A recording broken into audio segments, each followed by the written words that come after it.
ఓం గం గణపతయే నమః. శ్రీమాత్రే నమః. శివాయ గురవే నమః. శ్రీకృష్ణ పరబ్రహ్మణే నమః.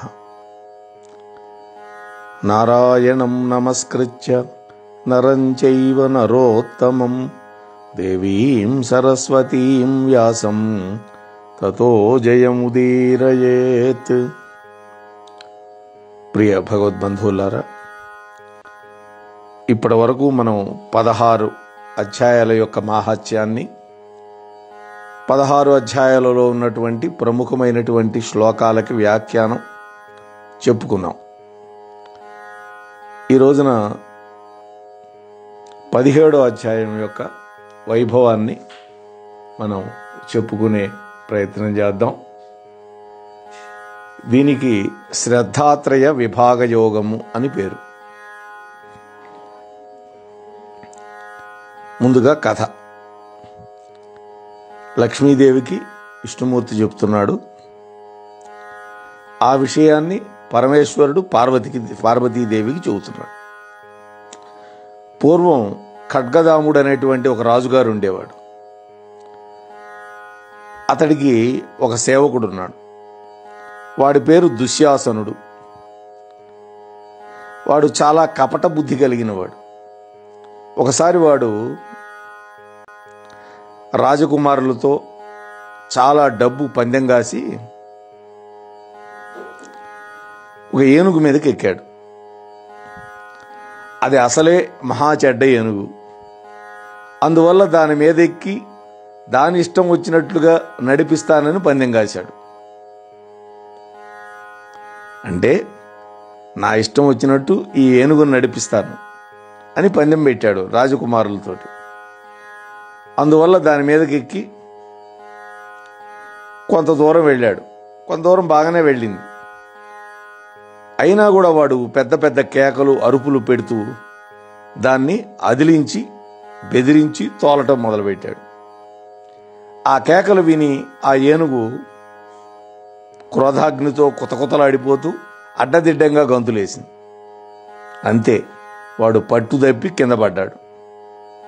పడిపోయిన వాడిని చూసి పెద్దగా గేంకరిస్తూ వచ్చి ఆ మదపుటేనుగు మహాకోపంతో తన తొండంతో వాడిని విసిరి పుచ్చుకు పారేసింది.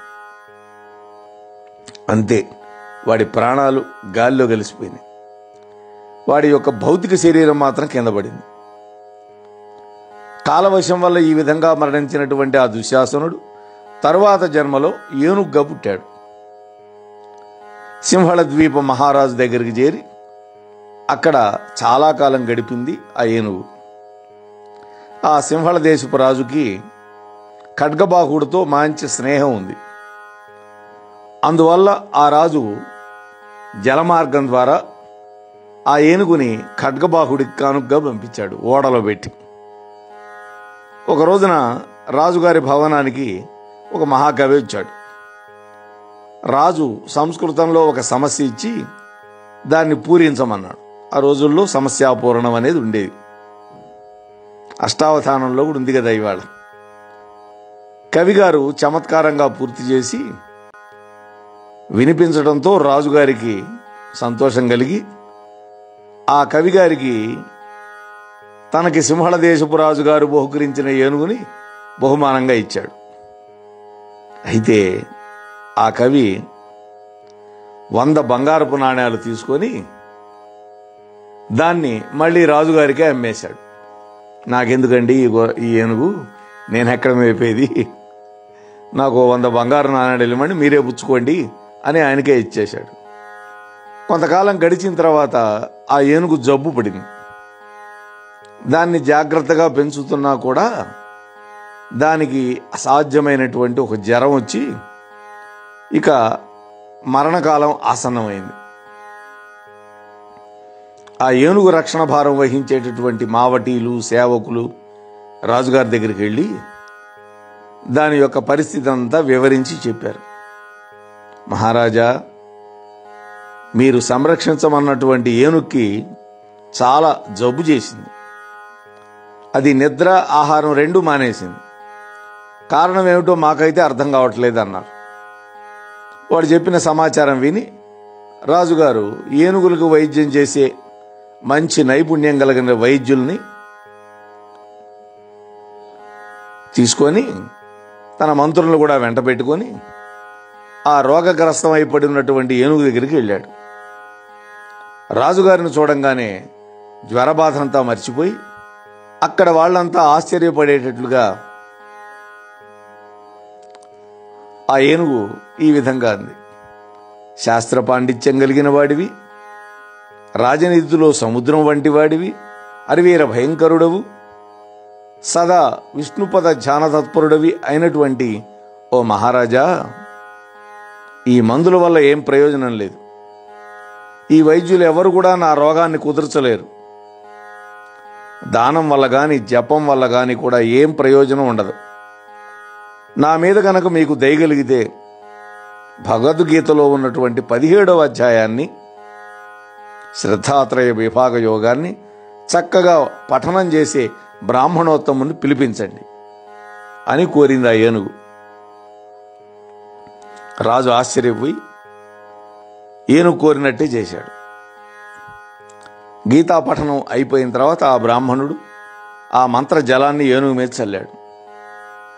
అప్పుడు ఇంతకుముందు దుశ్శాసనుడు ఉన్నాడు కదా వాళ్ళ దగ్గర, ఏనుగు రూపాన్ని విడిచిపెట్టి మోక్షం పొందాడు. అతడి కోసం ఒక దివ్య విమానం వచ్చింది. అతడికి ఇంద్ర సమానమైన తేజస్సు కూడా వచ్చింది. అప్పుడు అతడు ఆ దివ్య విమానాన్ని అధిరోగించాడు.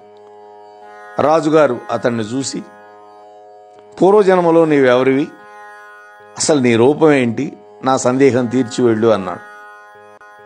అప్పుడు రాజుగారి యొక్క కోరిక ప్రకారం ఆ దుశ్శాసనుడు ఆనందంతో తన పూర్వజన్మ వృత్తాంతం అంతా వివరించి స్వర్గధామానికి వెళ్ళిపోయాడు. ఆ తరువాత మాళవ దేశపు రాజు కూడా అచంచలమైనటువంటి శ్రద్ధాభక్తులతోటి నియమనిష్టలతోటి భగవద్గీతలోని 17వ అధ్యాయాన్ని జపించడం మొదలుపెట్టాడు. తొందరలోనే అతడికి కూడా మోక్షం లభించింది. ఇది భగవద్గీత యొక్క 7వ అధ్యాయ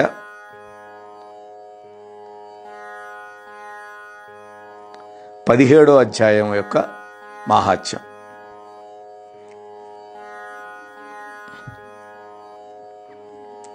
సప్తదశమోధ్యాయం. దీనిని విష్ణుమూర్తి లక్ష్మీదేవికి, పరమేశ్వరుడు పార్వతీదేవికి చెప్పారు. అయితే ఈ కథలో ఏనుగు రూపంలో ఉన్నటువంటి ఆ దుశ్శాసనుడికి భగవద్గీత యొక్క 17వ అధ్యాయం యొక్క వైభవం ఎట్లా తెలిసింది? బహుశా అది జన్మాంతర సంస్కారం కావచ్చు. ఆ విషయాన్ని ఇక్కడ ప్రస్ఫుటంగా చెప్పాల. అయితే పరమాత్మ యొక్క దివ్యానుగ్రహం ఎవరి మీద గనక ఉంటుందో వాడికి అన్నీ స్ఫురిస్తాయి. అలనాడు గజేంద్రుడు తన పూర్వజన్మలో చేసుకున్నటువంటి సుకృతం వల్ల నిర్గుణ పరబ్రహ్మ ధ్యానాన్ని చేయగలిగాడు. అట్లానే బహుశా భగవంతుడు స్ఫురణకు తెప్పించుంటాడు. ఇది భగవంతుడి యొక్క వైభవం. ఈ అధ్యాయంలో 28 శ్లోకాలు ఉన్నాయి. వాటిని కూడా మనం అనుసంధానం చేద్దాం. ముఖ్యమైనటువంటి వాటిని, కొన్నిటిని భావాన్ని మాత్రం చెప్పుకొని లఘువుగా దాని యొక్క వ్యాఖ్యానం చెప్పుకుందాం. ఎందుకంటే మనం గంటలో ముగించాలి ఏదైనా, మన నియమం అది కదా. అందువల్ల మానవుడి యొక్క జీవితం శ్రద్ధా సమన్వితంగా ఉన్నది. శ్రద్ధ లేనటువంటి వాళ్ళకి ఈ లోకంలో పురోగతి ఉండదు. ఎందుకని? శ్రద్ధావాన్ లభతే జ్ఞానం అని భగవద్గీత చెప్పింది. లౌకిక ప్రపంచంలో ఉన్నటువంటి విద్య, వ్యాపారం, కృషి అంటే వ్యవసాయం, కళలు, ఇటువంటి సర్వ రంగాలలో కూడా శ్రద్ధ కలిగిన వాళ్ళకే విజయం దొరుకుతుంది. అటువంటప్పుడు ఆధ్యాత్మిక రంగంలో శ్రద్ధ యొక్క ఆవశ్యకత గురించి వేరే చెప్పవలసిన అవసరం లేదు కదా. 4వ అధ్యాయంలో 39వ శ్లోకం అది. శ్రద్ధావాన్ లభతే జ్ఞానం అనేది. అట్లాగే శ్రద్ధవంతుడే భక్తుడు అని భక్తి యోగంలో కూడా 12వ అధ్యాయం 2వ శ్లోకంలో చెప్పాడు. ఈ అధ్యాయంలో ఉత్తమమైనటువంటి శ్రద్ధ గురించి చాలా విధాలుగా చెప్పాడు. అన్ని విషయాల్లో శ్రద్ధ పట్టుకోవాలి. ఆహారం, దానం, తపస్సు, పూజ, ఆరాధన, తపస్సు, సేవ, స్వాధ్యాయం, సంభాషణం చేసేటప్పుడు అన్నిట్లో ఆధ్యాత్మిక సాధకుడు సాత్వికమైనటువంటి శ్రద్ధను వహిస్తే అప్పుడు అతడు తన జీవిత లక్ష్యాన్ని పొందుతాడు. జీవితంలో ప్రతి చిన్న విషయంలో కూడా శ్రద్ధ, క్రమశిక్షణ ఈ రెండూ పాటిస్తే మనస్సు సంపూర్ణంగా వాడికి స్వాధీనం అవుతుంది. ఎవడైతే మనస్సును జయిస్తాడో వాడికి మోక్షం. కాబట్టి ఈ అధ్యాయంలో సాధకుడి యొక్క జీవిత రహస్యం అంతా కూడా అతి విపులంగా వ్యాఖ్యానించాడు పరమాత్మ. ఇందులో అనుష్ఠాన వేదాంతాన్ని గానం చేశాడు పరమాత్మ. అర్జునుడు ప్రశ్న వేస్తున్నాడు ఈ అధ్యాయంలో. ఏ శాస్త్ర విధిముత్సృజ్య యజంతే శ్రద్ధయాన్వితాగా తేషాం నిష్ఠాతు కా కృష్ణ సత్వమాహో రజస్తమగా. ఓ శ్రీకృష్ణ ప్రభు, ఎవరు శాస్త్ర విధానాలను విడిచిపెట్టి పవిత్రమైనటువంటి భక్తి శ్రద్ధలతో కూడిన వాళ్ళై పెద్దల యొక్క ఆచార సంప్రదాయాలకి అనుగుణంగా పూజాదులను చేసుకుంటూ ఉంటారో అటువంటి వాళ్ళ యొక్క నిష్ఠ ఎలాంటిది? అది సాత్విక నిష్ఠ, లేకపోతే రాజసికమైనటువంటిదా, లేదా తామసికమైందా? ఈ మూడిట్లో ఏది అని అడుగుతున్నాడు. వాస్తవానికి ప్రపంచంలో అందరికీ శాస్త్రాధ్యయనం చేసే అవకాశం ఉండదు. అటువంటి అవకాశం లభించిన కొందరికి కూడా దానిని గురించి చక్కగా బోధించగల సమర్థుడు, గురుదేవుడు లభించడం కష్టమవుతుంది. అయితే విషయం ఇట్లా ఉంటే సామాన్య మానవుల యొక్క ఆధ్యాత్మిక ఉన్నతి ఎట్లా జరుగుతుంది అనేటువంటి అనుమానం కలిగింది అర్జునుడికి. ఎందుకని? శాస్త్రాలు అధ్యయనం చేయని వాళ్లే లోకంలో ఎక్కువ మంది ఉంటారు. అయినా కూడా వాళ్ళల్లో ఆస్తిక్య భావం ఉన్నది, భక్తి సంపద ఉంది, వాళ్ళల్లో జ్ఞానతృష్ట కూడా ఉన్నది. అందుకనే వాళ్ళు భక్తితోటి, శ్రద్ధతోటి పూజలు, ఆరాధనలు, అర్చనలు, అభిషేకాలు, నోములు, వ్రతాలు, అనుష్ఠానాలు చేస్తూనే ఉన్నారు.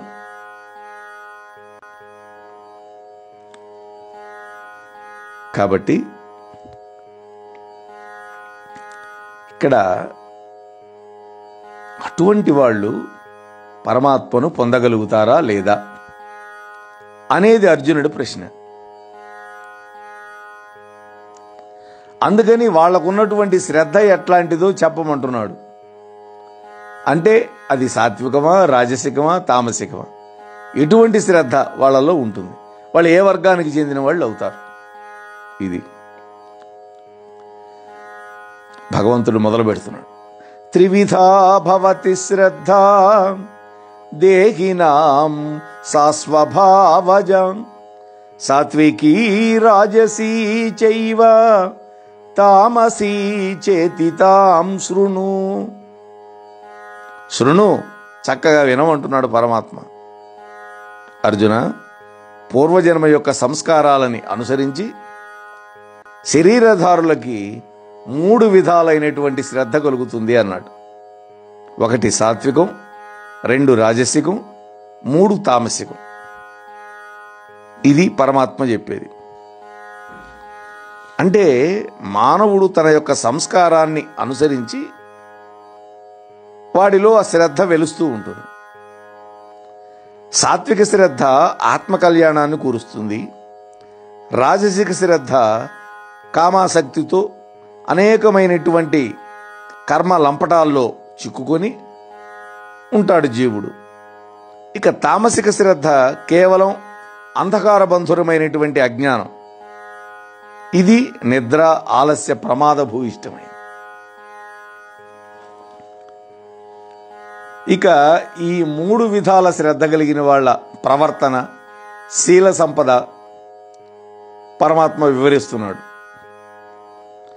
అర్జున, ప్రాణులందరికీ కూడా వాళ్ళ వాళ్ళ పూర్వజన్మాలలో చేసినటువంటి కర్మఫలాలను అనుసరించి శ్రద్ధ కలుగుతుంది అంటున్నాడు. మనకు శ్రద్ధ కలిగింది అంటే పూర్వజన్మ సంస్కారం ఉండాలి. ఆ కారణం వల్ల జీవుడికి పైన చెప్పినటువంటి 3 గుణాలలో ఏ గుణం అలవడుతుందో ఆ గుణాన్ని అనుసరించి వాడికి అటువంటి శ్రద్ధ కలుగుతుంది. యజంతే సాత్వికా దేవాన్ యక్షరక్షాంసి రాజసాగం ప్రేతాన్ భూతగణంశ్చాన్యే యజంతే తామసా జనాగా. అర్జున, సాత్వికులు దేవతలను ఆరాధిస్తారు, రాజసికులు యక్ష రాక్షసులను ఆరాధిస్తారు, మరి తామసికులు భూత ప్రేతాలను ఆరాధిస్తారు అని ఇక్కడ చెప్తున్నాడు. అంటే ఏ ఏ గుణం కలిగిన వాళ్ళు ఎవరెవరిని ఆరాధిస్తారు అని. తామస గుణం ఉంటే వాళ్ళు భూత ప్రేతాలను ఆరాధిస్తారు, అంటే వామాచారాలు కూడా పట్టుకుంటారు వాళ్ళు. మనం కొందరి ఇళ్లకు పోతే వాళ్ళ ఇళ్లలో రాముడు, కృష్ణుడు, రామకృష్ణ పరమహంస, రమణ మహర్షి, వివేకానందుడు మొదలైనటువంటి చిత్రపటాలు కనిపిస్తాయి. అంటే ఏమర్థం అవుతుంది మనకి? ఆ ఇంట్లో సాత్విక ప్రవృత్తి కలిగిన వాళ్ళు ఉన్నారనుకోవచ్చు. కొందరి ఇళ్లలో అధికారులతోనూ, దేశ నాయకులతోనూ, మంత్రులతోనూ కలిసి తీయించుకున్న ఫోటోలు పెట్టుకుంటారు. ఇటువంటి వాళ్ళది రాజసిక ప్రవృత్తి అవుతుంది. మరికొందరి ఇంట్లోకి పోతే సినిమా తారల యొక్క అందచందాల ఫోటోలు, అర్ధనగ్న స్త్రీల ఫోటోలు, ఇవన్నీ కనిపిస్తాయి. అప్పుడు వాళ్ళు తామసికులని గ్రహించవచ్చు. అట్లాగే మహాపురుషుల ఇళ్లకు వెళితే వాళ్ళ ఇంట్లో ఆధ్యాత్మిక గ్రంథాలన్నీ కనపడతాయి. వాళ్ళ దగ్గర ఉండే టేప్ రికార్డరు, సిడీ ప్లేయర్లోనూ భక్తి గీతాలు, భజన కీర్తనలు వినపడతాయి. అదే రాజసికుల ఇళ్లలోకి వెళితే పేపర్లు, నవళ్ళు, డిటెక్టివ్ నవళ్ళు ఇవన్నీ ఉంటాయి. అట్లాగే తామసికుల ఇళ్లలో అయితే సినిమా పత్రికలు, సితారా, గితారా ఇవన్నీ ఉంటాయి. అట్లాగే వాళ్ళ ఇంట్లో ఉండేటువంటి ప్లేయర్స్లో డ్యాన్స్ పాటలు, గందరగోళ పాటలు ఇవన్నీ వినపడతాయి.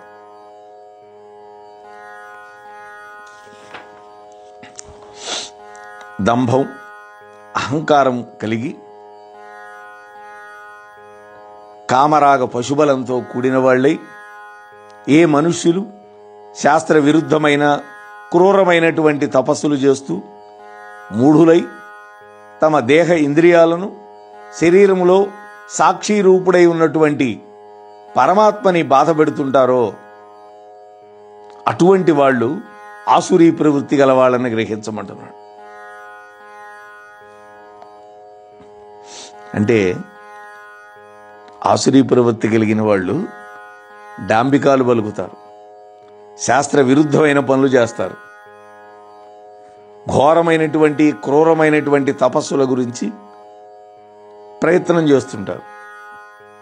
అంటే మూర్ఖులు శాస్త్ర విషయాలను అంగీకరించరు. వాళ్ళకు అసలు శాస్త్ర ప్రమాణంతో పనే ఉండదు. వాళ్ళు కేవలం డాంబికం అంటే తమ యందు లేనటువంటి ఉత్తమ గుణాలు ఆరోపించుకుంటూ నటిస్తూ జనులను మోసగిస్తూ ఉంటారు. ఇదే డాంబికుల యొక్క పని. వీరి అహంకారానికి హద్దు ఉండదు. ప్రజలందరూ నన్నే స్తోత్రం చేయాలనుకుంటుంటారు వీళ్ళు.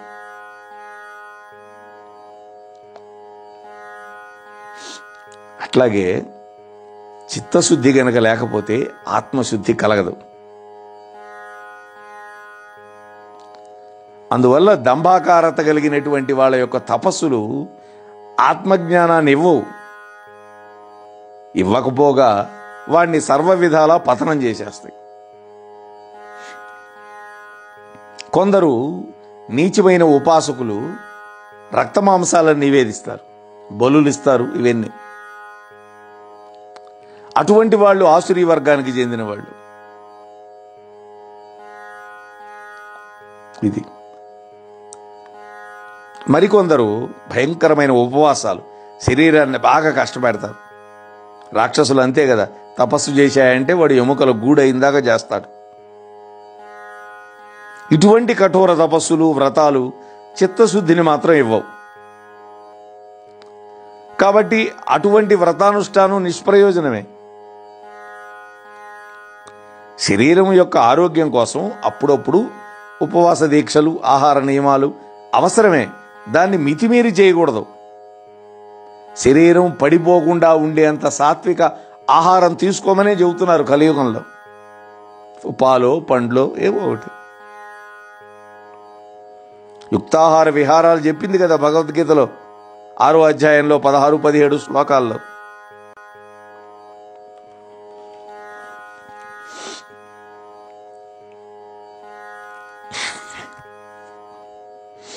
ఆ తర్వాత సకల ప్రాణులకి వారి వారి సత్వరజస్తమో గుణాలని అనుసరించి 3 విధాలుగా ఇష్టం అవుతున్నాయి అంటున్నాడు.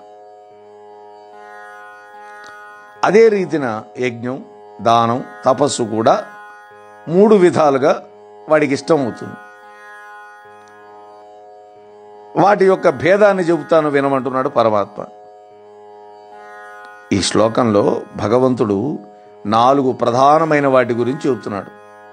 వీటిల్లో ఆహారం అనేది అత్యంత ప్రధానం. శరీరం ఒక యంత్రం అని అందరికీ తెలుసు కదా. మరి ఈ శరీరాన్ని ఆరోగ్యంగా, శక్తివంతంగా, బలిష్టంగా ఉంచుకోవాల్సిన బాధ్యత మన మీదే ఉంది కదా. ఆహారం వల్లనే శరీరం కానీ మనస్సు కానీ మార్పులు చెందుతుంది కదా. అటువంటప్పుడు ఆహార శుద్ధి ద్వారా మనస్సు కూడా శుద్ధి అవుతుంది కదా. అందువల్ల సాత్విక ఆహారం ఇటువంటి వాళ్ళకి ప్రియమవుతుంది. ఆధ్యాత్మిక సాధకులు ఆహార నియమాలని ముఖ్యంగా పాటించాలి.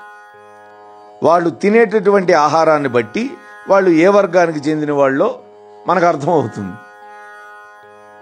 ఇదే విధంగా యజ్ఞం, దానం, తపస్సు మానవుల యొక్క త్రిగుణాలని బట్టి వాళ్ళకి ప్రియమవుతాయి. ముందుగా ఆహార భేదం గురించి పరమాత్మ చెబుతున్నాడు. దీర్ఘాయువుని, శారీరక మానసిక బలాన్ని, ఆరోగ్యాన్ని, సుఖాన్ని, ప్రీతిని పొందించేవి, రసపూర్ణమైనటువంటి తైలాలతో కూడినటువంటివి, మనోహరమైనటువంటి రుచితో కూడుకున్నటువంటి ఆహారం సాత్వికులకి ఇష్టంగా ఉంటుంది. సాత్వికాహారం అనేది దీర్ఘాయుష్ని కలిగిస్తుంది. మనిషిలో ఓజే శక్తిని పెంపొందిస్తుంది, సత్వగుణాన్ని పెంపొందిస్తుంది. అంటే మనోబలాన్ని, చిత్తశుద్ధిని రెండింటిని పెంచుతుంది. శారీరక ఆరోగ్యం, బలం, చురుకుదనం, కార్యదక్షత ఇవన్నీ కూడా సాత్వికాహారం వల్ల పెరుగుతాయి. అలాగే మాంసం, చేపలు, మద్యం ఇటువంటివి సాత్వికులకి నిషేధాలు. వాళ్ళు తినకూడదు. ఎందుకని? అవి తామసికమైన ఆహార పదార్థాలు. అందుకని ఆధ్యాత్మిక ప్రగతికి ఆటంకాలుగా మారతాయి. అట్లాగే బాగా చేదుగా ఉండేవి, పుల్లగా ఉండేవి, ఉప్పగా ఉండేవి, వేడిగా కారంగా ఉండేవి, నూనె లేనటువంటివి, ఎక్కువగా దాహాన్ని కలిగించేవి అయినటువంటి ఆహారాలు ఏవైతే ఉంటాయో అవి రాజసిక లక్షణాలకి ఇష్టంగా ఉంటాయి. అంటే రజోగుణాన్ని కలిగించే పదార్థాలన్నీ ఇక్కడ లిస్ట్ ఇచ్చాడు. అందులో అతి అనేటువంటి శబ్దం మీద చెప్పబడినటువంటి పదార్థాలన్నిటికీ వర్తిస్తుంది. అంటే అతి చేదు, అతి పులుపు ఇవన్నీ కూడా పనికిరావు. బాగా కారంగా ఉండేది తింటే కడుపులో మంట బయలుదేరుతుంది. ఎక్కువ పుల్లగా ఉన్నవి తింటే గ్యాస్ మొదలవుతుంది, ఎసిడిటీ అంటాం. కాబట్టి అటువంటి వాటిని తినకూడదు. కళ్ళు, సారాయి, మత్స్యం, మాంసం, గుడ్లు ఇవన్నీ నిషేధం. ఉల్లిపాయలు, మిర్చి, కాఫీ, టీ ఇవన్నీ కూడా విడిచిపెట్టాల్సినవే. అయితే ఇవన్నీ అతైనప్పుడు ప్రమాదం. ఏదో రోజుకు ఒకసారి అరసారి టీ తాగితే ఏం ప్రమాదం జరగదు. గంట గంటకి టీలు తాగేవాళ్ళు ఉన్నారు నాకు తెలిసిన వాళ్ళు. వాడికి తినడం టీ కాఫీ మాత్రమే తాగుతుంటారు. దానివల్ల ఆహారేచ్ఛ పోతుంది వాడికి. ఆ తర్వాత చెప్తున్నాడు పరమాత్మ, వండిన తర్వాత 3 గంటల కంటే ఎక్కువ కాలం నిలవ ఉంటే ఆ పదార్థాలు రసహీనమై దుర్వాసనతో కూడి పాచిపోతాయి. ఎంగిలి పదార్థాలను భగవంతుడికి నివేదనం కానటువంటి పదార్థాలు తామసికులకు ఎక్కువ ప్రేమగా ఉంటుంది వాటి మీద. నల్లమందు, గంజాయి ఇవన్నీ కూడా విడిచిపెట్టాలి. ఎందుకని? అవన్నీ తామసం కలిగించే పదార్థాలు. యాతాయామం అన్నాడు ఇక్కడ. అంటే వండిన తర్వాత ఆహార పదార్థాలు 3 గంటలు దాటితే అవి తామసికంగా పదార్థాలుగా మారిపోతాయి. వాటిలో ఉండే సాత్విక గుణం నశించిపోతుంది. అందుకనే వేడిగా ఉండగానే తినాలి ఆహార పదార్థాలు. మరికొంతమంది సగం ఉడికిని తింటారు. దానివల్ల ఆరోగ్యం భంగం అవుతుంది. ఇక గతరసం అంటే రసవిహీనమైనటువంటి కూరగాయలు, పళ్ళు తినకూడదు. ఎండిపోయిన కూరగాయల్లో ప్రాణశక్తి ఉండదు, అవి తినకూడదు. ఇక పూతి అంటే దుర్వాసనతో కూడినటువంటి పదార్థాలు, కుళ్ళిన పదార్థాలు, పండ్లు ఇవన్నీ తినకూడదు. సగం కుళ్ళిపోయిందిలే అని కోసేసి తినడం కూడా దోషమే, పూర్తిగా పారేయాలి అది. కూరగాయల్లో పుచ్చుంటే ఆ పుచ్చినటువంటి భాగాన్ని తొలగించి మిగిలిన భాగాన్ని కూడా ఉపయోగించకూడదు వాస్తవాన్ని. అలాగే పర్యూషితం, నిన్నటి రోజు వండిన పదార్థాలు ఇవాళ అస్సలు పనికిరావు అంటున్నాడు. రాత్రి నిద్ర చేసిందంటే ఆ పదార్థం తినకూడదని. ఇక ఉచ్చిష్టం, ఎంగిలి పదార్థాలు కూడా తినకూడదు. ఒకే కంచంలో పదార్థాలు కలుపుకొని ఇంట్లో సభ్యులందరూ తినడం అనేది అశౌచకరం. అలాగే ఎంగిలి పదార్థం ఇతరులకు పెట్టకూడదు, అందుకనే గంటెలతో వేసుకోవాలి. ఇక అమేధ్యం అంటే అపవిత్రమైన పదార్థాలు, శుచి శుభ్రత లేని పదార్థాలు కూడా తినకూడదు. భగవంతుడికి నివేదింపనటువంటి పదార్థం అమేధ్యం అవుతుంది. ఇటువంటి దాన్ని తినకూడదు. కాబట్టి నిషిద్ధమైనటువంటి మత్స్య మాంసాదులు, మద్యం స్వీకరించేవాళ్ళు భక్తులు ఎట్లా అవుతారు? రాజసిక, తామసిక ఆహారాలని స్వీకరించే వాళ్ళకి ఏకాగ్రత కానీ ధ్యాన నిష్ట కానీ కుదరదు. ఒక వ్యక్తి తీసుకునేటటువంటి ఆహార విధానాన్ని బట్టి అతడు మాట్లాడే మాటలు కూడా ఉంటాయి. నడవడికను బట్టి అతడిలో భక్తి, జ్ఞానం, తపస్సు, ధ్యానం ఏ విధంగా ఉంటాయో నిర్ణయం చేయొచ్చు. వేదాంతం అంటే కేవలం ఉపన్యాసాలు, మాటలు కాదు, రాత్రింపగళ్ళు భజనలు చేయటం కాదు. నిర్మలమైనటువంటి, నియమితమైనటువంటి, సాత్వికమైనటువంటి, హితకరమైనటువంటి, మితకరమైనటువంటి ఆహార జీవితమే మోక్ష మార్గానికి దారి చూపిస్తుంది.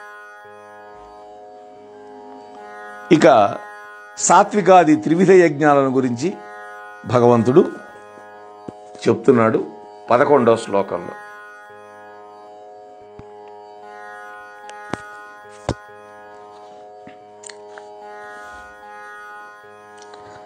అఫలాకాంక్షిభిర్యజ్ఞో విధిదృష్టో యయుజ్యతే యష్టస్య మే వేతి మనస్సమాధాయ ససాత్వికః. 11వ శ్లోకంలో 3 విధాల యజ్ఞాల గురించి చెప్తున్నాడు. శాస్త్రోక్తమైనది, ఫలాపేక్ష లేకుండా పవిత్రమైనటువంటి యజ్ఞం చెయ్యాలి. అటువంటి సద్భావనతో చేయబడినటువంటి యజ్ఞం సాత్వికమైనది అంటున్నాడు. ముందు సాత్విక యజ్ఞం యొక్క లక్షణాలు చెబుతున్నాడు. మొదటిది ఫలాకాంక్ష రాహిత్యం. అయినటువంటి వాడు ఫలితాన్ని కోరి యజ్ఞం చేయకూడదు. ధనధాన్యాదులు కానీ, కీర్తి ప్రతిష్టలు కానీ, భోగభాగ్యాలు కానీ వాంఛింపకూడదు. ఇక రెండోది వేదోక్త విధి. యజ్ఞాలు శాస్త్రచోదితములై ఉండాలి. అంటే శాస్త్రం నిర్దేశించిందై ఉండాలి. తన ఇష్టం వచ్చినటువంటి రీతిగా చేయకూడదు. నియమబద్ధంగా ఉండాలి ఆ యజ్ఞం. ఇక 3 కర్తవ్య దీక్ష. భగవంతుడి యొక్క ప్రీతి కోసం మాత్రమే అతడు యజ్ఞం చేస్తాడు. యజ్ఞాన్ని ఆచరించడమే తన కర్తవ్య విధి అని అనుకొని చేసేవాడే సాత్వికుడు అవుతాడు. ఇటువంటి సాత్విక యజ్ఞం వల్ల ఆత్మజ్ఞానం కలుగుతుంది. నిష్కామంగా చేయబడే యజ్ఞం ఈశ్వరుడి యొక్క సాక్షాత్కారాన్ని కలిగిస్తుంది. ఇది మనం గుర్తుపెట్టుకోవాలి. ఆ తర్వాత ఫలితాన్ని కోరుకుంటూ డాంబికంగా చేసేదాన్ని రాజసికమైన యజ్ఞం అన్నాడు. అంటే ఫలాపేక్ష, ధనధాన్యాదులను, పుత్రపౌత్రాదు, స్వర్గలోకం ఇవన్నీ కోరుకుంటూ చేస్తే అది రాజసిక యజ్ఞం అవుతుంది. అంటే కామ్యకర్మ అవుతుంది. ఇక రెండోది డాంబికం. తాను గొప్పవాడినని అందరూ తననే స్తోత్రం చేయాలని కోరుకుంటాడు వాడు. పేరు ప్రతిష్టల కోసం చేసేటటువంటి యజ్ఞాలన్నీ కూడా నిస్సారం. పత్రికల్లో పెద్ద పెద్ద ఫోటోలు, పెద్ద బ్యానర్ ఐటమ్స్గా తమ పేర్లు రావాలనేటువంటి కోరికతోటి, తన ఐశ్వర్యాన్ని ప్రకటించుకునే తలంపుతోటి చేసేటటువంటి యజ్ఞం ఇటువంటిది. ఇటువంటి యజ్ఞాలు బంధహేతువులు అవుతాయి తప్ప దానివల్ల చిత్తశుద్ధి కలగదు, ఆత్మజ్ఞానం అంతకంటే రాదు. ఇక తామసిక యజ్ఞం గురించి చెప్తున్నాడు. శాస్త్రంలో విధించబడినటువంటిది, అన్నదానం లేకుండా చేసేది, మంత్రం లేకుండా ఉండేది, దక్షిణలు లేకుండా ఉండేవి, అసలు విశ్వాసమే లేనిది అయినటువంటి యజ్ఞం తామసిక యజ్ఞం. తామసిక యజ్ఞం యొక్క లక్షణాలు చెబుతున్నాడు. మొట్టమొదట శాస్త్ర విరుద్ధం. అంటే శాస్త్ర ప్రమాణాలకి అనుగుణం కాకుండా తన ఇష్టం వచ్చినట్టు చేయటం. అలాగే అసృష్టాన్నం, యజ్ఞ సమయంలో అన్నదానం చేయాలి. అన్నదానం లేనటువంటి యజ్ఞం నికృష్టమైనది. అట్లాగే భూతతృప్తి కూడా ఉండాలి. ధర్మరాజు రాజసూయం చేసేటప్పుడు 1,00,000 మంది భోంచేస్తే 1 గంట మోగేది. అలా గంట నిరంతరం మోగింది అని దుర్యోధనుడు ధృతరాష్ట్రుడి దగ్గర చెప్పి ఏడుస్తాడు. ఇక మూడోది మంత్రహీనం. దీంట్లో ఈ యజ్ఞంలో వేదపారాయణం ఉండదు. ఒకవేళ ఉన్నా కూడా ఉత్తములు చేసేటటువంటి పారాయణం ఉండదు. అంటే మంత్రాలు సక్రమంగా స్వరబద్ధంగా చెప్పబడవు. ఇక నాలుగోది అదక్షిణం. దక్షిణ లేనటువంటి యజ్ఞం ఇది. అంటే యజ్ఞాన్ని నిర్వర్తించే ఋత్వికులకి సరి అయినటువంటి దక్షిణ ఇవ్వరు. దానివల్ల వాళ్ళకి చిత్తక్షోభ కలుగుతుంది. దానివల్ల ఎటువంటి ఫలితం రాదు. ఇక ఐదోది శ్రద్ధా విరహితం. వీళ్ళకి యజ్ఞాలలో కానీ యజ్ఞేశ్వరుడైనటువంటి భగవంతుడి యందు కానీ విశ్వాసం అనేది ఉండదు, భక్తి ఉండదు. ఇటువంటి యజ్ఞాలు నిష్ప్రయోజనం. దీనివల్ల ఇహలోకంలో కానీ పరలోకంలో కానీ ఎటువంటి ఫలితం ఉండదు. కేవలం 100 హేతువులు దుఃఖాన్ని మాత్రమే మిగులుస్తాయి చివరికి. ఇక దేవతలని, బ్రహ్మజ్ఞానులని, సద్గురువులని, ప్రాజ్ఞులని పూజించడం, బాహ్య అభ్యంతర శుచిత్వాన్ని కలిగి ఉండడం, ఏ ప్రాణికి హింస చేయకుండా ఉండడం, వీటన్నిటినీ శారీరక తపస్సు అని చెప్పాడు పరమాత్మ. శారీరక తపస్సు. మోహనవాణి తెలుగు పోడ్కాస్ట్ ఛానల్ని లైక్, షేర్, సబ్స్క్రైబ్ చేయండి. ప్రక్కనున్న గంటను మ్రోగించండి.